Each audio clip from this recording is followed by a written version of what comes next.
मेरे प्यारे देशवासियों और मेरे मित्रों और मेरे माताओं और बहनों, आज हम जींद के अंदर देवभूमि जींद, वैसे तो कहा गया है, किताबों में भी कहा गया है कि देवभूमि हमारी जींद है और यहाँ जो भी धार्मिक काम होता है सबसे पहले जींद में होता है कि जींद के लोग आस्था में बिल्कुल एकदम से लिप्त हो जाते हैं। तो आज जयंती देवी मंदिर, जो कि एक बहुत ही पुराना, वो अपने कहते हैं कि महाभारत के समय का जयंती देवी मंदिर है, तो यहाँ पर आज इनके चरण पड़े हैं गुरुओं के हमारे जयंती देवी मंदिर के अंदर। और वैसे भी अभी अयोध्या के अंदर, जैसा कि अभी मोदी साहब ने कर ही दिया कमाल, क्योंकि वहाँ 22 तारीख को जो एक भव्य है वहाँ पर पूजन होगा और मेरे ख्याल में पूरे भारत के अंदर दिवाली बनेगी। राम जी सभी के घरों में आएंगे और वास करेंगे और सभी के घरों में खुशहाली आएगी। हमारे बीच में जींद के अंदर हमारे जो एक महापुरुष आए हैं, तो इनकी वाणी भी आप तक पहुँचाएंगे। इनके अंदर की जो आत्मा है हमारे जींद वासियों को क्या मैसेज दे के जाएंगे?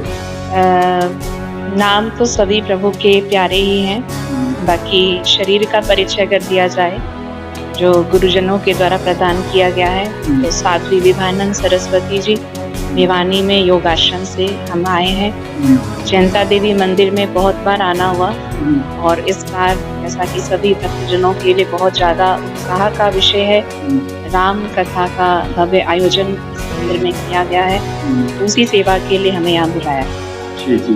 तो राम कथा कब तक चलेगी? राम कथा का जो आयोजन है वो 9 दिन का होता है, लेकिन यहाँ पर हम लोग 8 दिन के लिए कार्यक्रम कर रहे हैं। कुछ कार्यक्रम की व्यस्तता होने के कारण से 22 जनवरी, जो कि सभी के लिए विशेष दिन है, क्योंकि उस दिन अयोध्या की पावन भूमि पर श्री राम जन्म जी का जो पावन उत्सव मनाया जाना है, उसी के उपलक्ष्य में हम सब यहाँ पर राम कथा का आयोजन करते हैं। वो 22 जनवरी को विश्राम हो जाएगा।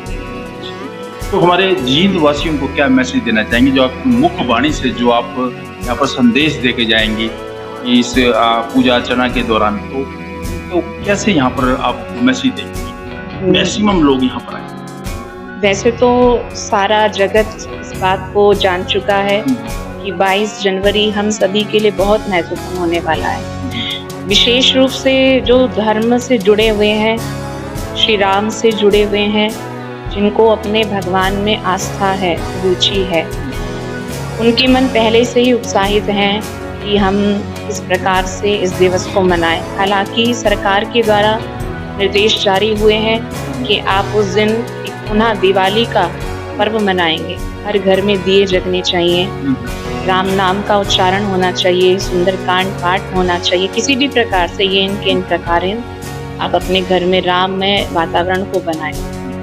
टाइमिंग क्या रहेगा पूजा अर्चना का? पूजा अर्चना के लिए जैसे हमारे प्रभु श्री राम जी की जन्मभूमि है अयोध्या जी, और राम जी का जन्म हुआ था मध्याह्न काल में, माने दोपहर के 12 बजे जी। तो वही समय निर्धारित किया गया है। आप राम जन्म से पहले ही प्रारंभ करेंगे, माने 11 बजे से 1 बजे तक ये 2 घंटा आपको मिलना चाहिए, आपको समय लगाना चाहिए।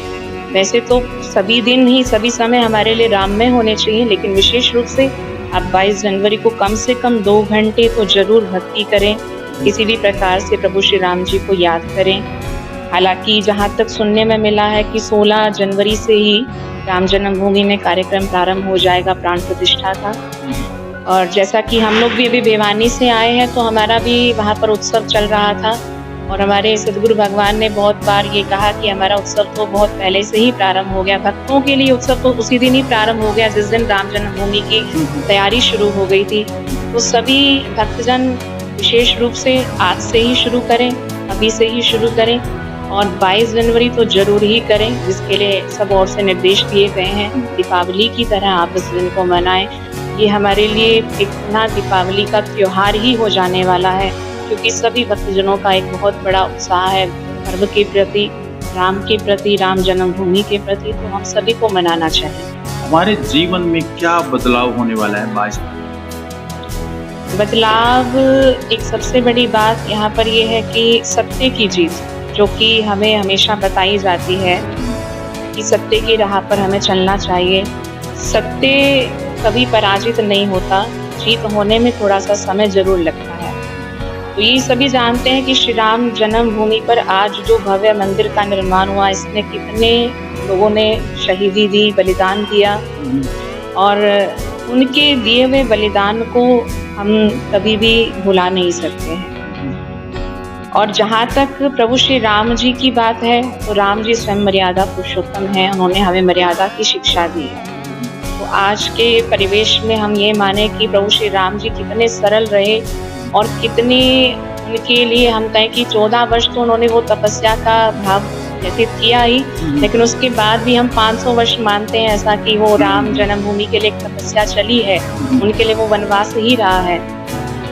तो प्रभु श्री राम जी से हम यही सीखे कि जीवन में कठिनाइयाँ आए, उनको हम स्वीकार करें सहजता से, प्रसन्नता से, क्योंकि वक्त कभी भी एक सा नहीं रहता, सभी समय निकल जाते हैं, चाहे वो सुख के हों, चाहे वो दुख के हों। तो जो समय अब आया है हमारे लिए, हम सब उसको बहुत प्रसन्नता के साथ मनाएं और सब सहज होकर के, सरल होकर के जीवन में रहे, जैसे प्रभु श्री राम जी रहे। क्या बात है, बहुत खूब मैसेज दिया। और हमारे बीच में एक और भी हैं, इनकी भी मुखबाणी से आप लोगों को संदेश देंगे। साध्वी श्रुति जी, स्वागत है आपका हमारे चैनल के जय अंदर। श्री राम। लाखों दर्शक आपको देख रहे हैं, वो आपको हमारे जींद वासियों को क्या मैसेज देना चाहेंगे अभी जो 22 तारीख को जो इतना बड़ा कार्य होने वाला है? पहले तो सभी देशवासियों को और प्रेमी आत्माओं को, भक्तजनों को जय श्री राम, जय श्री कृष्णा। आप बहुत हर्ष का विषय है कि हमारे बीच में श्री राम जी पुनः अयोध्या धाम में विराजमान हो रहे हैं। वैसे तो कण कण में विराजमान हैं। और इस चैनल के माध्यम से मैं यही कहना चाहूँगी कि सभी भक्त, सभी देशवासी पूरे हर्ष और उल्लास के साथ इस कार्यक्रम को मनाएं, इसमें हिस्सा लें और अपने जीवन को राम जी की मर्यादा के अनुसार चलाने का प्रयास करें। वैसे तो हमारी धरती पावन धरती है, ये जो हमारे जींद की धरती है पावन धरती है, और पावन लोगों का आज इसके अंदर पड़ाव, जैसे कि आप लोगों का पड़ाव पड़ा है इसके अंदर, तो हमारी धरती और आज फूल रही है बड़ी।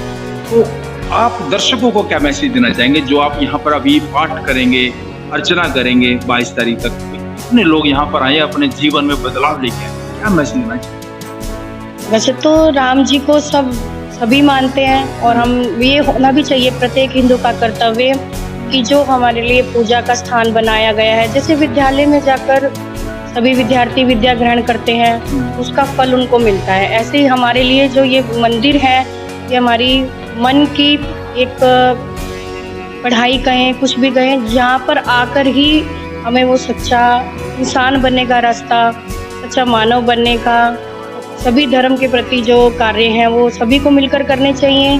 और राम जी के उत्सव में सभी शामिल हों, ये तो सब देशवासियों के लिए बहुत अच्छा रहेगा। हमारे मोदी जी के लिए क्या कहेंगे जो इतना बड़ा कार्य करते हो?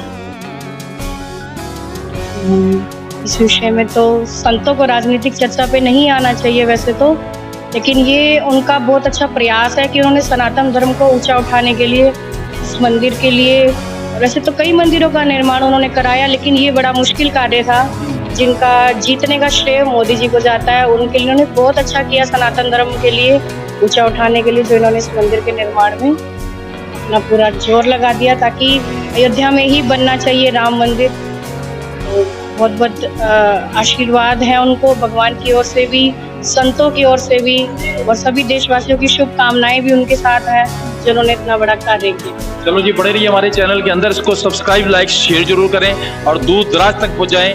बहुत बड़ी आपको कवरेज दिखाई हमने। Thank you sir.